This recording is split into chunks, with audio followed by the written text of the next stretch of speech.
Good morning दोस्तों, कैसे हैं आप लोग।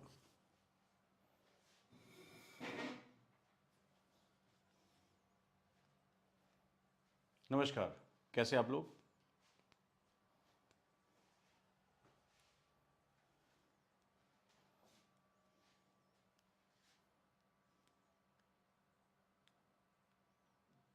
मेरी आवाज़ क्लियर है।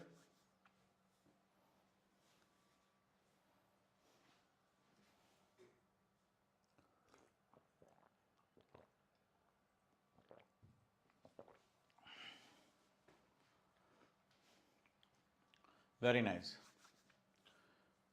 स्वागत है आप सभी का।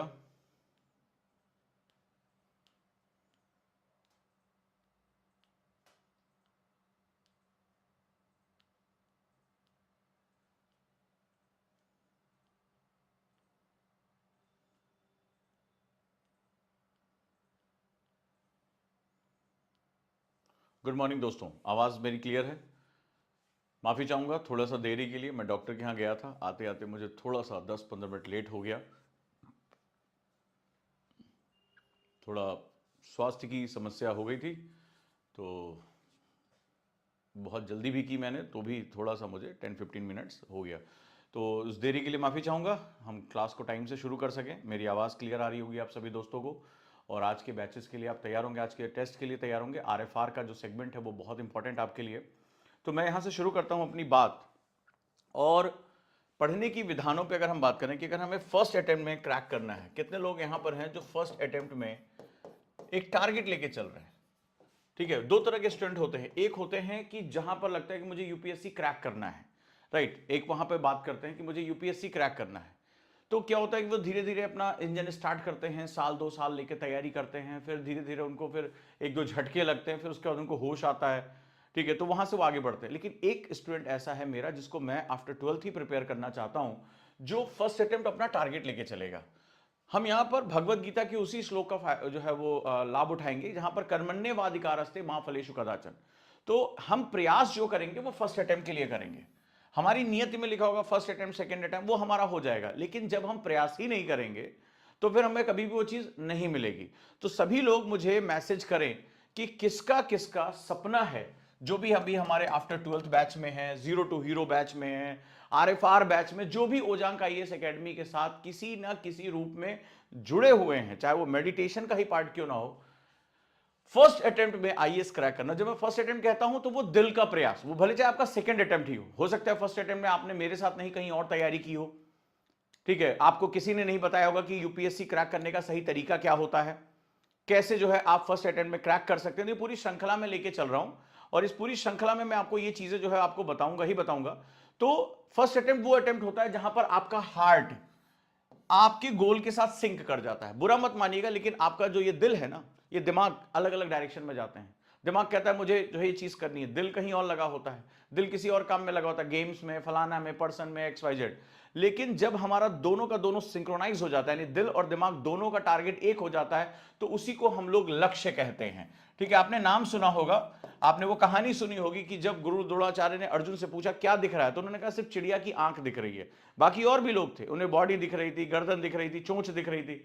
तो इसका सीधा सा मतलब, उस कहानी को अगर मैं समराइज करूं, जब दिल और दिमाग दोनों एक ही जगह पर आ जाते हैं और किसी भी लक्ष्य को आप पाने की चाहत आपके अंदर पैदा हो जाती है, और वो चाहत बहुत ज्वलंत हो जाती है, ठीक है, तो बहुत इजीली हम उसको अचीव कर सकते हैं। ऐसा आप किसी रिलेशनशिप में देख सकते हैं, किसी पर्सन के साथ देख सकते हैं, किसी को बाइक, किसी को गेम, किसी को फोन, कई कई चीजें चाहिए होती है और हम उसके लिए जिद करने लगते हैं। तो जब ये चाहत पैदा होती है, चाहत से एक चीज पैदा होती है जिद। तो जब जिस दिन तुम, जैसे हमारे घरों में होगा, कई पेरेंट्स मुझे हो सकता है सुन रहे हो, तो बच्चा जिद हो जाता है, खाना पीना छोड़ देता है, मुझे ये चाहिए चाहिए चाहिए चाहिए, फोन चाहिए, गेम चाहिए, वीडियो गेम चाहिए, बाइक चाहिए, लगातार होता है। तो ऐसा वो स्टूडेंट क्यों, वो बच्चा क्यों करता है? क्योंकि वो क्या होता है, अपनी चाहत को अपनी जिद में कन्वर्ट कर लेता है। तो इसमें बुराई नहीं है, ये वक्त के साथ होता है। आप अपने माता पिता से डिमांड कर रहे हैं, जो भी चीजें कर रहे हैं, लेकिन अगर हम इसी पावर को, बुराई कुछ इसमें नहीं है, अगर हम इसी पावर को अपने करियर के लिए इस्तेमाल कर लें, यानी जब तुम्हारी चाहत, जब दिल और दिमाग दोनों एक जगह हो जाएगा, तुम्हारी चाहत पैदा होगी, और जब ये चाहत पैदा होगी तो तुम किस में कन्वर्ट करोगे? अपनी जिद में कन्वर्ट हो जाओगे। जिद में जब कन्वर्ट हो जाएगा तो वो चीज हमारे लिए हमारी लाइफ का बेस बन सकता है, हमारी लाइफ का आधार बन सकता है। तो जितने भी लोग हैं वहां पर अपने नाम के साथ लिखें कि हाँ फर्स्ट अटेम्प्ट किसकी जिद है।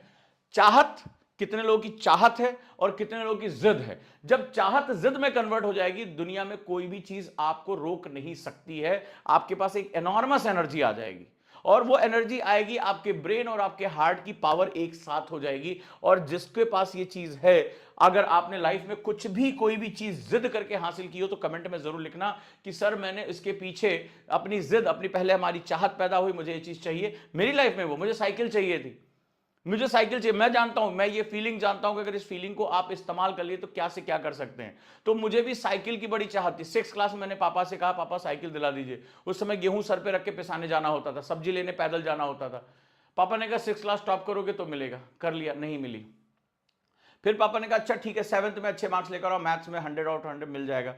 कर दिया भाई। इतना वो पागलपन में दूसरों के घरों के सामने से साइकिल उठा ले जाता था। मुझे साइकिल चलाने का इतना शौक था, मांग लेता था, उधार मांग लेता था, मुझे साइकिल चलाने दो। मुझे इतना जुनून हो गया था साइकिल का कि क्या बताऊं। फिर 8th क्लास में जब उन्होंने मुझसे फिर से जो है टॉप कराया, तब जाके 3 साल के बाद मुझे साइकिल मिली थी। और मैं उसको मर्सिडीज कह के चला, भैया ये मेरी साइकिल है। बहुत चमका उमका के रखता था, बढ़िया से उसको जो है बड़ी वाली मिली थी। बड़ा करियर मिलता, 22 इंच की एटलस गोल्ड लाइन सुपर, मुझे याद है अच्छी तरीके से। वो कोई रेसिंग बाइक नहीं मिली थी, लेकिन 3 साल के बाद मुझे वो चीज मिली थी। और मैं उसको इतना प्यार करता था कि स्कूल बस जाती थी लेकिन मैं बस नहीं जाता, साइकिल जाता था। तो मुझे पता है कि जब चाहत जिद में कन्वर्ट हो जाती है तो आप उसको हासिल कर लेते हैं, उसको हासिल कर लेते हैं। तो अगर आप भी चाहते हैं कि यूपीएससी इन फर्स्ट अटेम्प्ट, मेरी बात को याद रखिएगा, दिल और दिमाग को एक जगह रखिए, चाहत को जिद में कन्वर्ट करिए। अब जिद क्या करता है? जिद आपको चीजें सिखाता है, ठीक है। जिद में आप चीजों से लड़ते हैं, अपना रास्ता बनाते हैं और आप आगे बढ़ जाते हैं। तो चलिए आज हम इसी चीज को समझते हैं, आपके साथ में वो डिस्कशन करता हूं कि आखिर कितने लोग हैं। पहले मुझे मैसेज करिए और मैं अपनी टीम से कहूंगा थोड़ी देर मैसेज ना करें यहां पे, ताकि बच्चे, ये कॉलिंग नंबर आप नोट डाउन कर लीजिए। मैं बच्चों के जो है आंसर चाहता हूं कि जितने भी लोग हैं मुझे कमेंट करें, कितने लोगों को लगता है कि यूपीएससी लबासना उनकी चाहत है। कितने लोगों को लगता है कि चाहत तो पुरानी थी सर जब आपके साथ जुड़े थे शुरुआत में, अब तो ये जिद बन चुकी है। एक बार मुझे सभी लोग कमेंट करें तो मैं आपको बताता हूं कि आगे आज मैं क्या करने जा रहा हूं। और पढ़ने के अगर तरीके हमने बदल दिए तो डेफिनेटली आप आईएएस इन फर्स्ट अटेम्प्ट में आप चले जाओगे बहुत आराम से। तरीके बस आपके पास होने चाहिए। और ऐसा नहीं कि कोई ये बहुत मिराकल है या कोई पहली बार कर रहा है, आपसे पहले भी लोग कर चुके हैं और आपके बाद भी लोग करेंगे। बस हमसे अगर गलती होती है तो हमारे मेथड में कमी होती है। अगर हमने अपना मेथड सुधार लिया, स्ट्रैटेजी सुधार ली, दुनिया की कोई ताकत हमें रोकने के लिए तैयार नहीं होगी। ये कोई मिराकल नहीं है। अगर आपसे कोई कहता है गोल्ड मेडलिस्ट हो जाएगा, तो जाके उठा के देखो, सेकंड डिविजनर भी आईएएस बने और गोल्ड मेडलिस्ट भी नहीं बन पाए हैं। कि भाई तुम्हारे पास ये नहीं है तो ऐसा नहीं। गोविंद जायसवाल को उठा के देख लो, रिक्शे वाले का लड़का भी आईएएस बन सकता है। आप बिहार बोर्ड के रिजल्ट उठा के देख लो, ऐसे ऐसे बच्चे जिनके पिता ऑटो ड्राइवर हैं, घरों में काम कर रहे हैं, वो भी जो है वो टॉप कर सकते हैं। तो ये विद्या का क्षेत्र है, ये ज्ञान का क्षेत्र है। यहां पर अगर पैसे से होता ना तो सारे पैसे वालों के बच्चे टॉप पोस्ट पे होते, गरीब का बच्चा कभी नहीं जाता। लेकिन आज भी विद्या अर्जित की जाती है, अभ्यासेन विद्या उद्यमेन लक्ष्मी। तो ये आज भी एक सबसे बड़ा जो है सिद्धांत है। बहुत ध्यान से सुने, पेरेंट्स भी ध्यान से सुने कि अगर सही तरीका है, लगन है, चाहत है, तो डेफिनेटली वो लक्ष्य प्राप्त किया जा सकता है। और एक सपने को पूरा करने में, खासतौर पे यूपीएससी जैसा सपना जिसमें देश का एक से एक बच्चा जिसमें जुड़ा हुआ है, तो वहां पर उस सपने को पूरा करने के लिए कई लोगों की ऊर्जाओं की जरूरत पड़ती है। तो पेरेंट्स भी अगर मुझे सुन रहे हैं तो ध्यान से इसको सुने कि अगर अपने बच्चे के सपने के साथ अपना सपना अगर वो जोड़ते हैं तो डेफिनेटली ये म्यूचुअल बेनिफिट होगा। हर समय उसको स्ट्रगल नहीं कराना है, उसको हर समय परखना नहीं है, क्योंकि एक समय बाद वो रिवोल्ट पैदा होता है। सपनों में विश्वास करना सीखिए, लॉ ऑफ अट्रैक्शन को लेकर चलिए। आप यकीन मानिए बहुत आराम से आपका सिलेक्शन हो सकता है, बहुत आराम से ये लोग जा सकते हैं। तो जल्दी से मुझे जल्दी से लिखिए कि जिद है या चाहत है। सबका मुझे मैसेज चाहिए, सबके मुझे मैसेज चाहिए। जिद है या चाहत है, जल्दी से मुझे बताइए।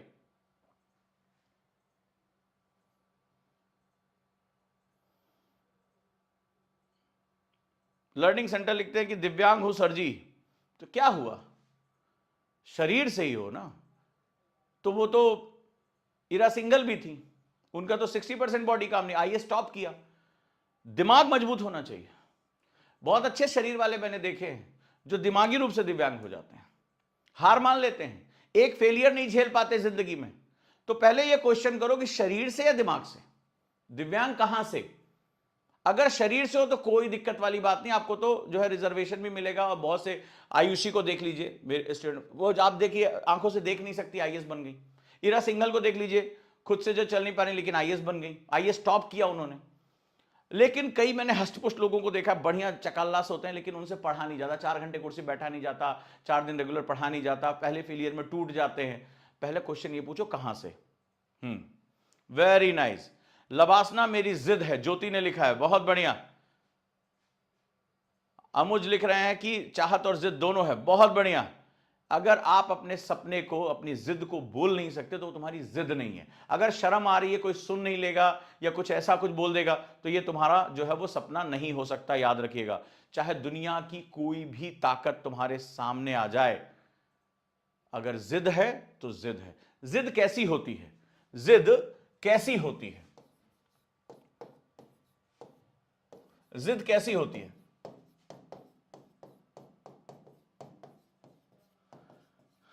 पता है, जिद नदी की तरह होती है।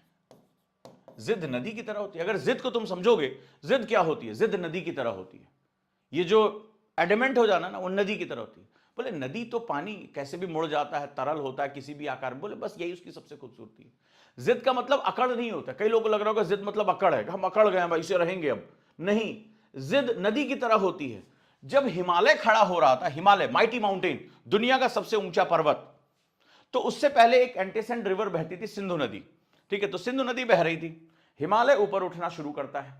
हिमालय जो आने वाले समय में सबसे ऊंचा पर्वत श्रृंखला बनने जा रही थी, एडॉब ऑफ जो है वो आइस, वो जाना जा रहा था। तो नदी की खास बात क्या है? वो अपने साथ लगातार बहती। नदी की खास बात यहीं से जो समझा रहा हूं, अगर आज सीख गए तो जिंदगी में तुम्हें आज के बाद किसी मोटिवेशन की जरूरत नहीं पड़ेगी, अपना रास्ता तुम खुद ढूंढ लोगे। एक छोटी सी चीज आपको समझाने जा रहा हूं, जिद को समझ लेना कि नदी की तरह हो गए।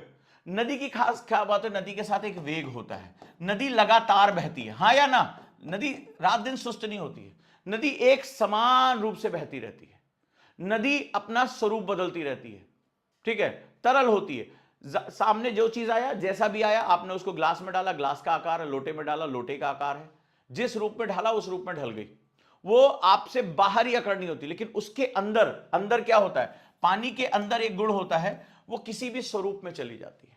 वो कोई फॉर्म नहीं शेप करती कि मैं इसी शेप का हूं, नहीं, जैसे हालात होंगे वैसे बदलाव होंगे, लेकिन अपने अंदर के गुणों को लगातार बहती रहती है। यानी कि अगर मैं स्टूडेंट हूं, मेरे अंदर जिद है, तो मुझे कोई सपना पाना है, तो मुझे रोज ये काम करना है।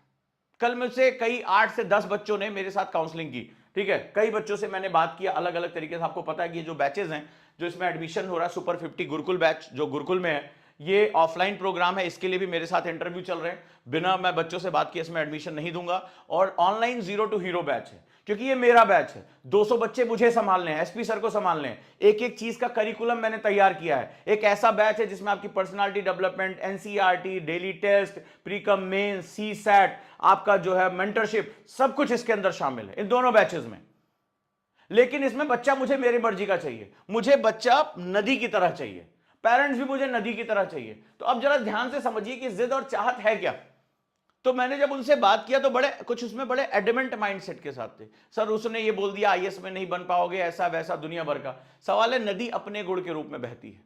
नदी के अंदर लगातार बहने का एक वेग होता है। वेग मतलब वेग आती है उसकी ताकत। जैसे मेरे सपने, वेग मेरे क्या है? सपने हैं। मुझे लबासना जाना है तो उसके लिए मुझे चाहे दुनिया सामने मेरे खड़े हो जाए, मुझे लगातार बहना है, पहली बात। दूसरी बात, लगातार नदी कंसिस्टेंट होकर बहती रहती है। नदी कंसिस्टेंट होकर बहती रहती है और अपने आसपास बदलाव कर देती है। यानी अगर मैं यूपीएससी में जा रहा हूं तो भाई साहब 2 से 3 साल मुझे कुछ और काम नहीं करना है। अगर और कोई रिश्ते बनाते हो और कहीं इन्वॉल्व होते हो तो ये फिर तुम्हारी कंसिस्टेंसी को ब्रेक करेगा। तो जितने भी लोग मुझे सुन रहे हैं इस समय, अगर उनकी लाइफ में कंसिस्टेंसी नहीं है तो यकीन मानिए वो डिजास्टर क्रिएट करने जा रहे हैं। They are going to create disaster. ये मैं पहले से ही उनको बता देता हूं, वो डिजास्टर क्रिएट करने जा रहे हैं अगर वो लगातार कॉन्टिन्यूअस अपनी तैयारी, भले चाहे वो 2 घंटे क्यों ना हो। कल मैंने एक आर्मी पर्सन से बात की और वो कहा कि सर हमें कई बार ऐसी जगहों पे पोस्टिंग पे जाना पड़ता है जहां 2-2 3-3 दिन हम नहीं बात कर पाते, पढ़ नहीं पाते हैं। मैंने वहां भी तरीके बताए कि आप कैसे वीकली टारगेट रखिए, मंथली टारगेट रखिए, अपनी छुट्टियों का एक कैलेंडर बनाइए। सॉल्यूशन हर चीज का है। लेकिन वहां पर सर मैं मेंस की तैयारी शुरू कर दूं, मैंने कहा आपके पास पढ़ने के लिए 2 घंटे है नहीं और आप प्री मेंस इंटरव्यू सब एक साथ कर डालोगे। तो रियलिस्टिक गोल्स बनाओ, कम से कम लगातार कंसिस्टेंट करो, पहले 2 घंटे अचीव करो। दिन में नहीं पढ़ पा रहे हो, वीकेंड पे प्लान बना लो या छुट्टी के दिन प्लान बनाओ कि मुझे अपने हफ्ते का टारगेट इतना पूरा करना है। मेरा जो टारगेट चाहे आज ना पूरा हो पाए, तो क्या होता है, मैंने जो देखा, अलग अलग हाउसवाइफ से बात किया, मिलिट्री पर्सन से बात किया, पुलिस वाले से बात किया, जो आईएएस की तैयारी, आईपीएस की तैयारी करना चाहते थे, लेकिन वो अपनी सिचुएशन को समझ ही नहीं पा रहे। तो जो नदी है वो अपना स्वरूप अपने सिचुएशन के हिसाब से बदल लेती है। कई बार पतले रास्ते होते हैं तो पतले रास्ते बहती है, चौड़े रास्ते पे होते हैं नदी चौड़े रास्ते पे बहती है। कई बार रास्ते में पत्थर आ जाते हैं तो उनके ऊपर से निकल जाती है, कई बार पत्थरों के बीच से निकल जाती है। जहां जैसा उसका माहौल होता है, बस वो क्या करती है, नदी अपना गुड़ बना के रखती है, अपने वेग को डिस्टर्ब नहीं होने देती है और वो लगातार बहती है। तो जब यूपीएससी में सपना देख रहे हो ना, तो एक काम कर लो, लगातार काम करने का। तो जो स्टूडेंट किसी भी कारण से, कारण ढूंढो, किसी भी कारण से, किसी भी रीजन से अगर वो लगातार पढ़ाई नहीं कर पा रहे हैं और वो लगातार मोटिवेट नहीं हो पा रहे हैं, तो उनको या तो ये तैयारी छोड़ देनी चाहिए, या तो उनको ये तैयारी छोड़ देनी चाहिए, या उन्हें किसी मेंटर का हाथ पकड़ लेना चाहिए कि सर मेरे से नहीं हो पा रहा है, आप मेरी मदद करें। एग्जाम्पल फिर मैं नदी में दे रहा हूं, ज्योग्राफी का कोई स्टूडेंट होगा तो इसको समझ जाएगा कि जब नदी बीच में कहीं जाती है, विसर्प बनाने लगती है, जब ढाल कम हो जाती है, तो कि नदी क्या होती है, वो पानी उसका रुकने लगता है, गंदा होने लगता है। तो क्या होता है, आगे नदी को ढाल मिल जाती है, ढाल उसका मेंटर होता है, ढाल उसके वेग को बढ़ा देता है, और जैसे ही नदी को ढाल मिलती है, नदी फिर से अपनी स्ट्रीम में बहना शुरू कर देती है और अपनी जो ऑक्सबो लेक्स है, छाड़न झील है, जो उसका मियांडर है, उसको खत्म करते हुए मेन स्ट्रीम में वापस आ जाती है। यह नदी की सबसे खास बात है। तो भाई साहब, अगर आप लगातार नहीं हैं तो या तो आप लेफ्ट कर दीजिए। तो अगर आप लेफ्ट करने के लिए रेडी हैं तो इसका मतलब ना तो आपकी यूपीएससी चाहत थी और ना आपकी वो जिद थी, वो सिर्फ और सिर्फ आपका फैशन था। आप इन्फ्लुएंस होकर, आप कोई रील देखकर आपने यूपीएससी तैयारी करना कर लिया, अपना समय और अपने माँ बाप का पैसा दोनों फूकने जा रहे हो, फूकने जा रहे हो। आप माचिस लगा के आग लगा दोगे, 2 साल कुछ और करोगे तो कहीं कुछ कमा के घर में दे दोगे। बहुत क्रूएल बात, लेकिन सच्ची बात कह रहा हूं, पहली बात। दूसरी जो सबसे इंपॉर्टेंट चीज है वो है लगातार, अगर आपसे नहीं हो पा रहा, आप मेंटर का हाथ पकड़ लो, क्योंकि वो खींचता वो तुम्हें लेके जाएगा। शुरुआत में रेजिस्टेंस बहुत होता है, लेकिन जब वो खींचेगा खींचेगा खींचेगा, चलकर धक्का देगा, तो धीरे धीरे तुम्हारी आदतें बदल जाएंगी और तुम भी स्पीड पकड़ लोगे। तो नदी की तरह सीखो। तीसरा, रास्ते में कोई भी चुनौती आती है, अपना स्वरूप बदल लो। जॉब में है कोई बात नहीं, हाउसवाइफ में कोई बात, रोना नहीं है कि सर मेरे पास टाइम कम है, फलाना है, ये है, वो है। हर समय क्यों रोते रहते हो? मैं एग्जांपल देता हूं, नदी बह रही है यही हिमालय का, सामने हिमालय खड़ा हो गया। ज्योग्राफी में जाके 11th क्लास की एनसीईआरटी चेक कर लेना, एग्जांपल दे रहा हूं तुम्हें, पढ़ाई तुम्हारे रेफरेंस से। अब ये नदी धारा बह रही है, सामने एक माइटी हिमालय खड़ा हो रहा है। नदी ने कहा रास्ता नहीं छोड़ेंगे, काट दिया हिमालय को, काट दिया। लगातार बहते रहे बहते रहे बहते रहे, हजारों हजारों साल लग गए, काट दिया, हिमालय काट दिया। हिमालय की सीमा इंडस गॉर्ज बनाती है, जाके यूपीएससी में पढ़ लो, इंडस गॉर्ज बनाती है। सिंधु, ठीक है, इसको सिंधु की गॉर्ज कहते हैं। 3000 मीटर खड़े खड़े काट दिया हिमालय को, छोटा मोटा नहीं, 3000 मीटर खड़े खड़े काट दिया। हिमालय की बाउंड्री तय कर दी कि हिमालय तुम यहीं पे खत्म हो रहे हो। ये होती है ताकत जिद की, ये होती है ताकत कंसिस्टेंसी की, ये होती है ताकत खुद को बदलने की। तो जब ये चीजें हमारे साथ हो जाती हैं तो हम वहां से अपने बदलाव तय कर लेते हैं, वो अपने बदलाव तय कर लेते हैं। तो आपको क्या बनना है? आपको रुक रुक के नाले बन जाने हैं, या नदी से ये सीखना है कि नदी जो है, सामने अगर पत्थर भी आ रहा है तो घबराती नहीं है, आ जाने दो पत्थर, बड़े बड़े पत्थर आ, हिमालय के इतने बड़े बड़े पत्थर, हिमालय की इतनी बड़ी बड़ी चट्टानें, वो जहां पर उसको जो है वो सुराख मिला ना, उसमें से भी बह गई बह गई बह गई, और धीरे धीरे उसने सुराख चौड़ा कर दिया, पत्थर ही काट डाले, पत्थर ही काट डाले। और नदी के इस बहाव ने, इस कंसिस्टेंसी ने बड़े बड़े पत्थरों को उड़ाकर फेंक दिया, हिमालय को काट डाला एक नदी ने।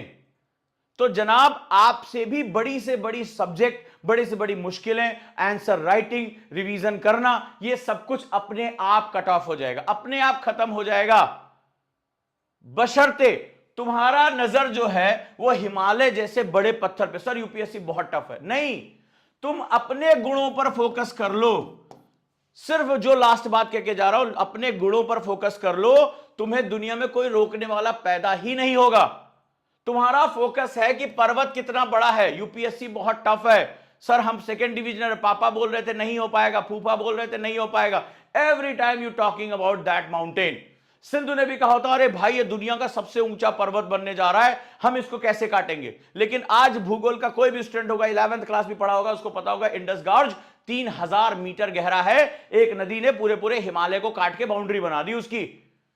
जो हिमालय साइबेरिया से आने वाली हवाओं को ऐसे जो है जड़ स्तंभ पे खड़ा हो जाता है, दक्षिणी पश्चिमी मानसून को जाने नहीं देता है, तिब्बत चीन रोक कर बारिश करा देता है, एक नदी को रोक नहीं पाया। इसीलिए मैं कह रहा हूं अगर जिद करनी है तो नदी की जिद करो, अगर जिद करनी है तो नदी की जिद करो, बहाव को लेकर आओ, कंसिस्टेंसी पैदा करो कि कुछ भी हो जाए, पत्थर आ जाए, पहाड़ आ जाए, बहना है तो बहना है। और जब बहना है तो फिर भाई साहब आप अपने लक्ष्य तक पहुंचोगे ही पहुंचोगे, और यह दुनिया की सबसे बड़ी सच्चाई है।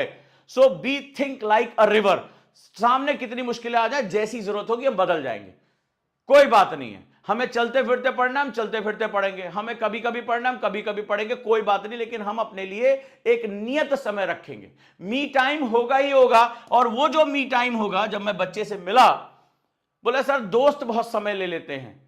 मेरे बच्चे ने कहा कि सर दोस्त बहुत समय मेरा ले लेते हैं। मैंने कहा वो तुम्हारा समय नहीं लेते, तुम अपना समय देते हो, तुम अपना समय देते हो। सच कह रहा हूं तो एक जो है लाइक जरूर भेजना। तुम अपना समय दे देते हो, वो तुम्हारा समय लेते नहीं है। बुरा मत मानना, कोई तुम्हारा समय ले नहीं रहा है, तुम्हें उनके साथ बैठने की लालच है, तभी तुम उसका अपना समय देते हो। क्योंकि जिस समय तुमने अपना समय लबासना को, ड्रीम को दे दिया, उसी दिन तुम्हें बाकी दुनिया अच्छी लगनी बंद हो जाएगी। और जब दुनिया अच्छी लगनी बंद हो जाए और सिर्फ अपना लक्ष्य अच्छा लगना शुरू हो जाए, तो मन में वैराग्य पैदा होता है, यानी अपने लक्ष्य के लेकर जो है वो केवल फोकस होना शुरू हो जाता है। इसी को ध्यान अवस्था कहते हैं, इसी को एकाग्रता कहते हैं। और जब ये पैदा होता है तो फिर रास्ते खुलने शुरू हो जाते हैं। जो चलेगा ही नहीं, उससे हम क्या उम्मीद करेंगे कि वो किस रास्ते बहा जाएगा। कभी तुमने ज्योग्राफी में झीलों के बहाव का पथ पढ़ा है? कभी तुमने लेक्स के फ्लो एरिया के बारे में पढ़ा है? चाहे ज्योग्राफी ऑप्शनल का स्टूडेंट हो, चाहे ज्योग्राफी का स्टूडेंट हो, तुमने हमेशा नदियों के फ्लो के बारे में पढ़ा होगा, तालाबों और झीलों के फ्लो के बारे में नहीं पढ़ा होगा। जब वो पानी बहता है तभी हम उसका फ्लो हम पढ़ते हैं, तभी हम उसके जो है, आपने नदियों का बेसिन पढ़ा होगा, झीलों के बेसिन के बारे में, तालाबों के बेसिन के बारे में आप बात नहीं करते हैं। आप नदियों के अपवाह क्षेत्र के बारे में बात करते हैं, drainage areas of reverse, drainage area pond के बारे में बात नहीं करते हैं। यानी जो जल बह रहा है, जिसके अंदर ऊर्जा है, जिसके अंदर बहाव है, जिसके अंदर शक्ति है, जो लगातार बह सकता है, हम अपनी नदियों को जीवनदायिनी कहते हैं। हम मां गंगा कह के आचमन करते हैं, हम संगम पर स्नान करने जाते हैं, क्योंकि वो हमारे जीवन का आधार है। हम यहां बैठे हुए हैं, वो ग्लेशियर से पानी निकाल कर लेकर आती हैं। तो नदी की तरह बनो कि तुम्हें भी जो है अपने आप को एक जगह से निकालना है, एक स्रोत से निकालना है, और आने वाले समय में वो अपने सभी लोगों को, समाज को तर देना है। इसीलिए भागीरथी नदी कहा जाता है। सगर के पुत्रों को तर दिया उन्होंने। इस बात को समझने की कोशिश करो कि who you are, this is about your own identity. ये तुम्हारी अपनी पहचान के बारे में बात है। तो इस तरीके से जब आप पढ़ाई करोगे, दुनिया की कोई ताकत तुम्हें रोक नहीं पाएगी। नदी से ये सीखो। तो मैं एक और बात कहते जा रहा हूं, कंसिस्टेंसी। अगर पढ़ाई में कंसिस्टेंसी नहीं है तो मेंटर का हाथ पकड़ो, पकड़ो, बोलो मेरी कंसिस्टेंसी तय करो, मेरा एक शेड्यूल बनाओ, मुझे एक क्लास में बिठाओ, और एक सौगंध ले लो। जैसे प्राचीन समय में गुरु और शिष्य के बीच में एक संबंध बनता था कि संकल्प लिया जाता था। अपने पिताजी से, अपने दादाजी से पूछिएगा, दादाजी उपनयन संस्कार किसे कहते थे? जब माता पिता गुरु को सौंप देते थे, उसका बालों का मुंडन करा देते थे कि जाओ बेटा आज से तुम गुरु की संपत्ति हो, जब तक तुम्हारा ब्रह्मचर्य समय चल रहा है, अब तुम्हारा जो स्वामी है, मालिक है, वो गुरु है तुम्हारा। जो ये कहे वही करना, जो ये खाने को दे वही खाना, चाहे राजा का बच्चा हो चाहे रंग का बच्चा हो। उसको उपनयन संस्कार कहा जाता था। यानी गुरु और शिष्य एक संकल्प सूत्र में बन जाते थे। गुरु अपना सर्वस्व दे देता था, लेकिन छात्र भी जो होता था, शिष्य जो होता था, वो गुरु से सर्वस्व ले लेता था, और वो सिर्फ आचार विचार के नियमों का पालन करता था। इसी वजह से वो बुद्धिमान बनता था, सभी कलाओं का गुणी बनता था। तो वापस उसको लेकर आओ, अपने आप को एक ड्रीम के लिए झोंक दो। साल 2 साल की बात है, हम फिर से उसको वापस रिवाइव कर ले जाएंगे, बहुत आराम से कर ले जाएंगे और आप डेफिनेटली जो है वो जीतेंगे। कोई भी आपको रोकने के लिए तैयार नहीं है। अब सवाल है कि नदी के रास्ते में जब बड़ा सा पत्थर आ जाता है तो नदी करती क्या है? नदी जो है वो इससे लड़ती नहीं है, वो अपना वेग मारती रहती, चलो करते रहो। लेकिन नदी साथ में क्या होता है, शॉर्टकट रास्ता ढूंढ लेती है। उसको पता है ये बड़ा बड़ा जो भारी भारी पत्थर है ना, इसमें छोटी छोटी जो है वो सुराख जरूर होंगे, इसमें कहीं ना कहीं कोई ऐसा जो है छेद जरूर होगा। वो क्या करती है, नदी तरल हो जाती है, अपने वेग से उसको टक्कर मारती रहती है कि चल भाई मेरे रास्ते में पत्थर आ गया है, मेरा रास्ता रोक लिया है, चुनौती आ गई है, सब्जेक्ट कठिन है, ठीक है, मान लो ये हमारा बहुत कठिन सब्जेक्ट है, आंसर राइटिंग है, कोई भी चुनौती है मेरे रास्ते में आ गई है, अब क्या करें। लेकिन नदी क्या होती है, रास्ता ढूंढती है, ट्रिक्स मारती है, इसको बोलते हैं स्मार्ट वे। क्या करती है नदी, स्मार्ट वे का इस्तेमाल करती है, स्मार्ट वे का इस्तेमाल करती है। नदी इन सुराखों से निकल जाती है और फिर क्या करती है, जब एक बार उसको सुराख मिल जाता है, कभी नदी कभी पहाड़ों पे जाके ध्यान से नदी को देखना बहते हुए, वो क्या करेगी, लगातार बहती रहेगी ऐसे पत्थरों के बीच से, और तुम देखोगे कई ऐसे भारी भारी पत्थर उसके रास्ते में होंगे, वो पतली से जो है वो एक छेद बनाती है, ठीक है, और इसी के बीच में रह जाती है और धीरे धीरे क्या करेगी, पत्थर काट देती है। तुमने देखा होगा पत्थर कट जाते हैं, गोल हो जाते हैं, वहां से जगह बन जाती है और वहां पत्थर को काट के अपना रास्ता बना लेती है। तो अगर आप भी कोई बड़ा सब्जेक्ट है, हम नया तरीका, पढ़ाई का नया तरीका हम अपना लेंगे। फॉर एग्जाम्पल मैं क्या करने जा रहा हूं, जरा देखिए, 10 अप्रैल से हमारा बैच है, यहां से शुरू करते हैं। आप भी अपने घर में इसको कैसे मैथोलॉजी कर सकते हैं। 4 डायमेंशन में आपका सिलेक्शन होगा, स्टैटिक, डायनेमिक, स्टैटोडायनेमिक और डायनेमोस्टैटिक। अभी तक किसी इंस्टीट्यूट ने ये चारों चीजें एक साथ कवर नहीं कराई हैं, वो करा भी नहीं सकता। उसके लिए उसको सालों का अनुभव और उतनी ही लगन चाहिए अपने बच्चों के लिए कि कैसे न्यूज़पेपर से सब्जेक्ट जोड़ें, सब्जेक्ट से न्यूज़पेपर जोड़ें, अलग डायमेंशन क्रिएट करें, रिवीजन कराएं, क्वेश्चन जज करें। अब मैंने एक प्रोग्राम बनाया zero to hero, right, zero to hero, और दूसरा मैंने बनाया सुपर 50, केवल 50 बच्चों के लिए जो गुरुकुल आना चाहते हैं, नोएडा आना चाहते हैं। अब जरा शेड्यूल इसको देखो कैसे होगा। सुबह आपकी पहली क्लास जो होगी, मैं अभी बताता जा रहा हूं, सुबह पहली क्लास जो होगी वो डायनेमोस्टैटिक की होगी, डायनेमोस्टैटिक, और इसका जो है शुरू हो चुका है। डायनेमोस्टैटिक की क्लास आज मैंने इसलिए शाम को रखा है, जो बच्चे अभी आज जुड़ना चाहें वो शाम को मेरे साथ जुड़ सकते हैं। डायनेमोस्टैटिक का मतलब होता है न्यूज़पेपर को बेस बनाएंगे और न्यूज़पेपर से क्या सब्जेक्ट में क्वेश्चन पूछे जा सकते हैं। आप लोगों ने ये क्लासेस देखी होंगी, जिनको ये फ्री क्लासेस मेरी चाहिए वो मुझे मैसेज करें या मेरे काउंसलर को मैसेज करें, वो पूरा का पूरा बोले मुझे 1 महीने की सर की क्लास फ्री दे दो। डायनेमोस्टैटिक होता क्या है, न्यूज़पेपर से इतने क्वेश्चन कैसे बनाए जा सकते हैं, और पीवाईक्यू खोल के देखना, प्रीवियस ईयर क्वेश्चन तुम्हें ऐसा दिखाई पड़ेगा, ऐसे किसी ने छाप दिया है एक तरफ से, तुम्हें दिखाई पड़ेगा कि ये क्वेश्चन हम जो भटक रहे थे, डायरेक्ट क्वेश्चन यहां से ऐसे आते हैं, पेपर ऐसे बनाया जाता है। खैर, तो पहली हमारी क्लास होगी डायनेमोस्टैटिक, क्योंकि ये वो पावर है जिसमें अगर तुमने नाम अपना जो कर लिया, जिसको हम लोग बोलते हैं सिलेक्शन वाली क्लास, वाकई में तुम्हारा सिलेक्शन हो जाएगा। इसके बाद NCERT chapter by chapter, NCERT chapter जो 2027 और 28 के लिए, एनसीईआरटी चैप्टर बाय चैप्टर।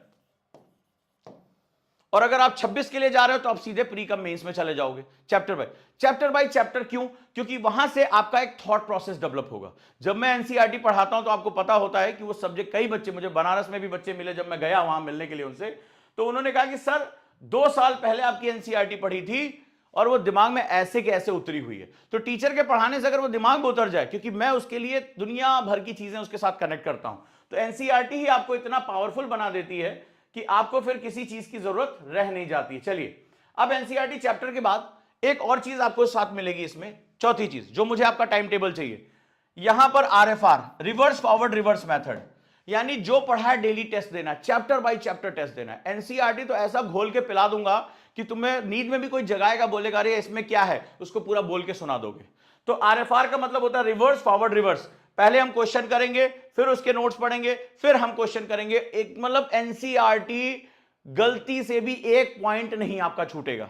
इसके बाद यहां पर आपके साथ जुड़ेगा जिसे हम लोग बोलते हैं मेंटरशिप, यानी क्वालिटी इंप्रूवमेंट प्रोग्राम।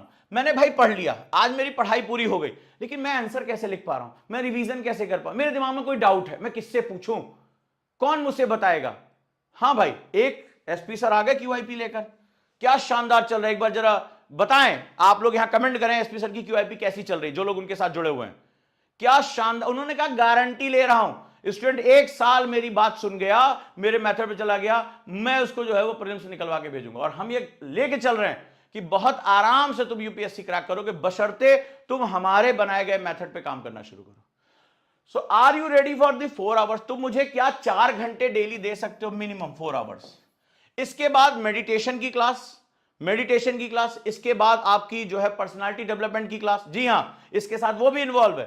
पर्सनालिटी, बोलते कैसे हैं, कैसे बॉडी लैंग्वेज रीड करते हैं, कैसे माइंडसेट डेवलप करते हैं, कैसे फोकस रहते हैं, कैसे निगेटिव सिचुएशन को पॉजिटिव में कन्वर्ट करते हैं, कैसे अपनी पर्सनालिटी को बहुत अट्रैक्टिव बनाते हैं ताकि समाज में जो है आप एक बहुत अच्छा स्थान पा सको, ये सब कुछ इसके साथ है। Are you ready to give me this 4 hours with your studies, your college? Morning में क्लास होगी, करके क्लास चले जाओ। ये कभी भी आप आरएफआर कभी भी दे सकते हो, क्यूआईपी शाम को कर सकते हो, कोई भी टेंशन नहीं है इसमें। तो यानी अब आप देखो, न्यूज़पेपर कवर हो रहा है विद डायनामोस्टैटिक।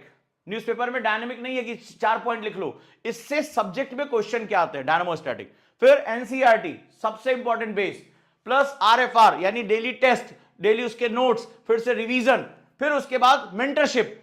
इससे ज्यादा तुम्हें किसी चीज की जरूरत नहीं है। क्वेश्चन लिखा है, टीचर से चेक कराओ, टीचर क्वेश्चन दे रहा है, खुद से उसको करो। यानी यहां पर मैंने पढ़ाया और यहां पर आपके टीचर ने आपको मेंटरशिप दे दिया, आपका हाथ पकड़ लिया, आपने कहा सर कंसिस्टेंसी नहीं बन पा रही है, ये क्वेश्चन नहीं समझ में आया, ये टॉपिक नहीं समझ में आया, तो टीचर और मेंटर दोनों ने मिलकर आपको पूरी तरीके से तैयार कर दिया, पूरी तरीके से तैयार कर दिया।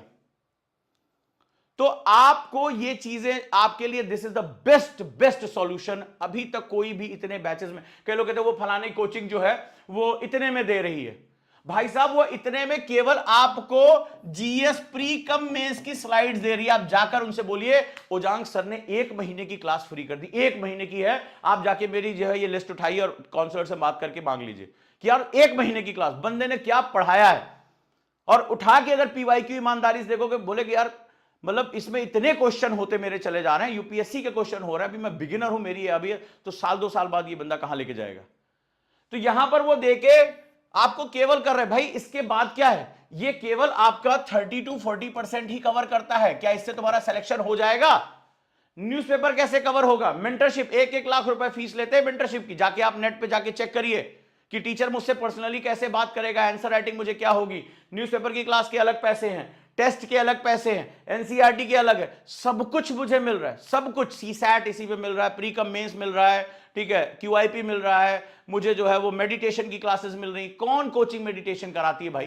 कौन सी कोचिंग पर्सनालिटी डेवलपमेंट की? आप बोलते कैसे, आपकी पर्सनालिटी कैसी है, कॉलेज के डिबेट में कैसे टॉप करें, कैसे स्पीकिंग स्किल रखें, क्या शब्दों का प्रयोग करें, आई कॉन्टेक्ट कैसे बनाएं, लोगों के बीच में बोले तो लोग आपको ध्यान से सुने, माइंडसेट कैसे डेवलप करें, निगेटिव थॉट से कैसे बाहर आए, ये सब कौन सिखा रहा है? किसी कोचिंग के करिकुलम में बता दो, मैं ये तुम्हें फ्री दे दूंगा, क्योंकि उन्हें खुद नहीं पता, वो सालों पुराना करिकुलम पढ़ा रहे भाई।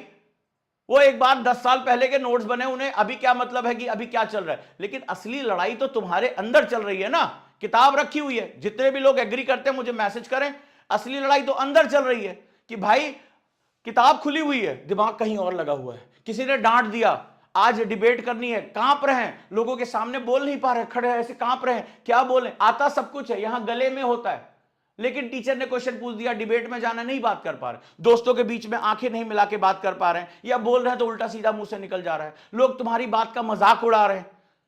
तुम्हारी पर्सनालिटी ऐसी नहीं कि जब तुम बोलो तो सब लोग आसपास सुने, तुम्हारा जो है तुम जो है उसमें लीडरशिप की तरह जा सको। लीडरशिप का कोर्स ही नहीं, कहीं कोई कोर्स नहीं है इसके बारे में। बॉडी लैंग्वेज को कैसे रखे कि एकदम पॉजिटिव, सामने वाला देखे तो एकदम पॉजिटिव आपकी तरफ अट्रैक्ट हो कि क्या शानदार बॉडी लैंग्वेज है। तो क्या ये आईएएस में नहीं होता? मैं तो बार बार बोलता हूं, आईएएस व्यक्ति नहीं, व्यक्तित्व का इम्तिहान है। आईएएस की पर्सनालिटी एक अलग पर्सनालिटी होती है। 275 नंबर का क्या करोगे इंटरव्यू का? वहां जाके ऐसे बैठे रहोगे, सर मैं तो मेंस अच्छा लिख के दिया हूं, सर मैं लिख सकता हूं, बोल नहीं सकता, तो फिर तो भगा देंगे तुम्हें। 275 नंबर गए तुम्हारे। तो भाई साहब आपको यह ध्यान रखना पड़ेगा कि आपकी पर्सनालिटी की तैयारी भी होनी चाहिए। और क्या तुम कॉलेज नहीं जाते हो?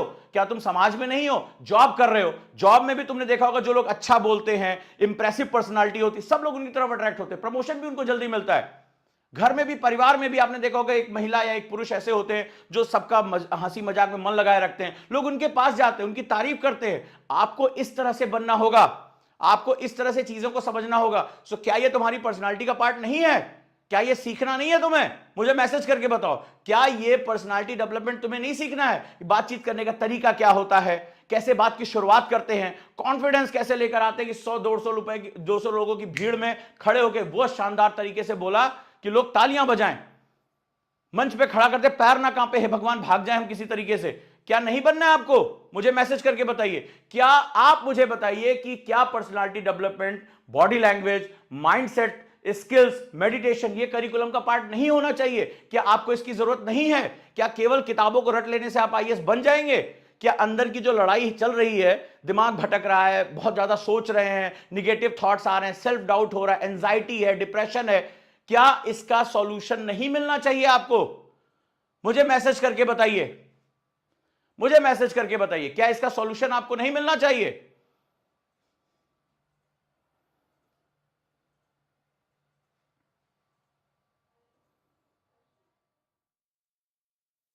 तो ये मेरे करिकुलम का पार्ट है। Meditation, personality development, thinking skill, multi dimension, officers की तरह थिंक्स करना। क्योंकि मैं बार बार एक ही बात कहता हूं कि आईएएस, इस बात को आप समझ लेना, आईएएस का फुल फॉर्म होता है आई एम सॉल्यूशन, मैं हूं सॉल्यूशन। तो जो ये सॉल्यूशन है, I am solution, Indian administrative services के साथ आई एम सॉल्यूशन। भाई साहब, पूरा जिला, जब आप डीएम बन के जाओगे, पूरा जिला आपके सामने ऐसे होगा, सर ये देखिए हमारे यहां पानी नहीं आ रहा है, हमारे सफाई नहीं हो रही है, हम रास्ते में गुंडे छेड़ते हैं, तमाम तरह की जो है दिक्कतें। आप किसके पास जाते हो? उस डीएम के पास जाते हो, उस एसपी के पास जाते हो, सर हमारे साथ विवाद कर दिया, हमारी मेड़ गिरा दी, हमारा जो है दीवार गिरा दी, हमारा ये सामान छीन लिया। क्यों जाते हो? क्योंकि पता है तुम्हें कि अपनी पावर और अपनी बुद्धि से वो आपका सॉल्यूशन लेकर आ सकता है। उसके एक फोन, एक साइन से बहुत कुछ बदल सकता है। ये पावर की पोस्ट है। तो लेकिन जो सॉल्यूशन कौन होगा? जो शांत होगा, स्थिर होगा, मल्टी डायमेंशनल सोच सकेगा।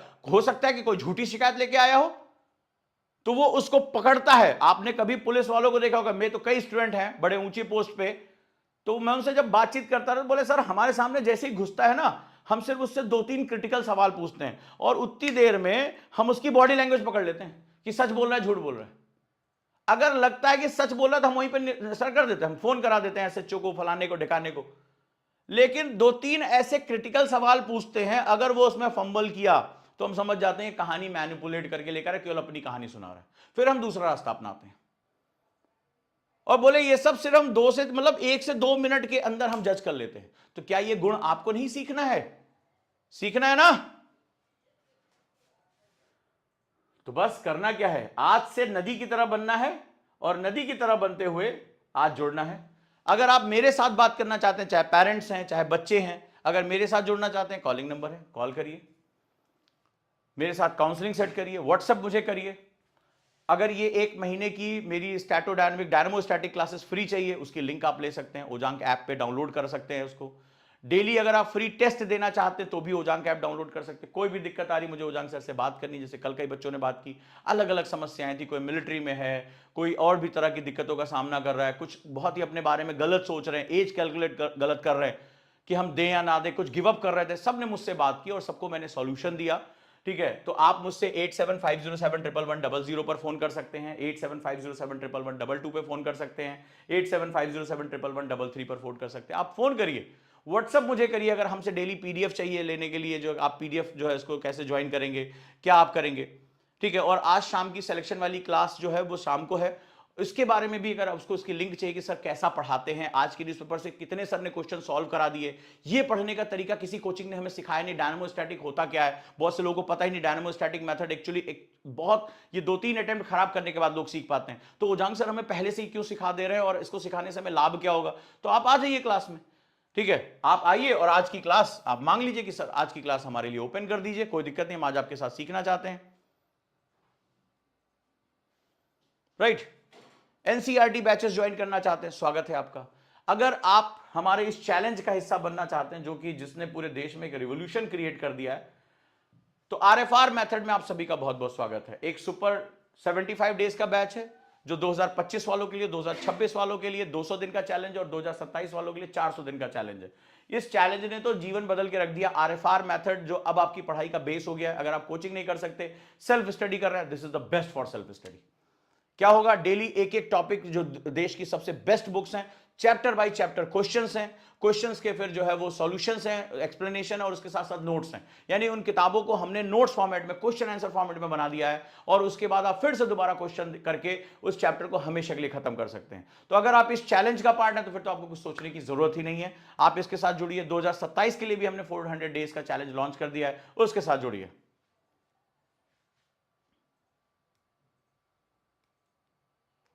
हेमंत कह रहे हैं आफ्टर 12th का बैच नहीं देख पा रहे हैं। Zero to hero batch is after 12th batch. ठीक है, तो आपको उसके लिए काउंसलर को कॉल करने की जरूरत है।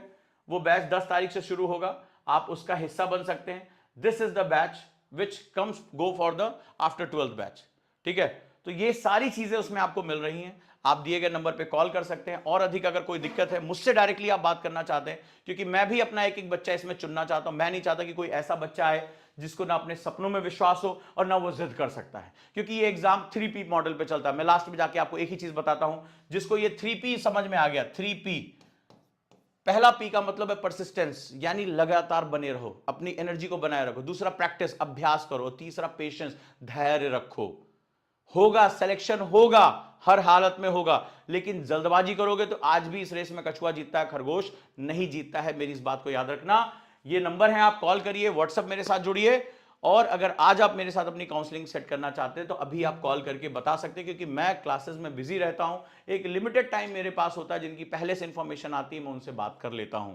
तो आपका और मेरा टाइम मैच होना चाहिए। चलिए शुरुआत करते हैं जीरो टू हीरो बैच की।